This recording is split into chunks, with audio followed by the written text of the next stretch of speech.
હવે જોઈએ સમાચારો વિગતવાર।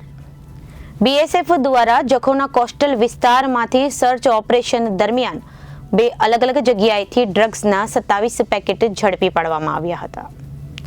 27 પેકેટ પૈકી 17 જેટલા પેકેટમાં પીળી ગોળીઓના 3 નાના પેકેટ છે અને સિન્થેટિક ડ્રગ્સ મોર્ફિન હોવાની શંકા છે। બીએસએફ દ્વારા જખૌના કોસ્ટલ વિસ્તારમાંથી સર્ચ ઓપરેશન દરમિયાન બે અલગ અલગ જગ્યાએથી ડ્રગ્સના 27 પેકેટ ઝડપી પાડવામાં આવ્યા હતા।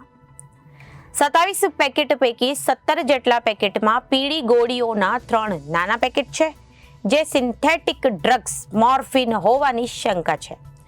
બીએસએફ દ્વારા છેલ્લા એક સપ્તાહમાં જખૌ કિનારેથી ડ્રગ્સના 129 પેકેટ ઝડપી પાડવામાં આવ્યા। બીએસએફ દ્વારા દરિયાકાંઠે આવેલા અલગ અલગ ટાપુઓ અને ખાડી વિસ્તારની સઘન તપાસ ચાલુ કરવામાં આવી હતી। Bureau report Janadesh news Kutch.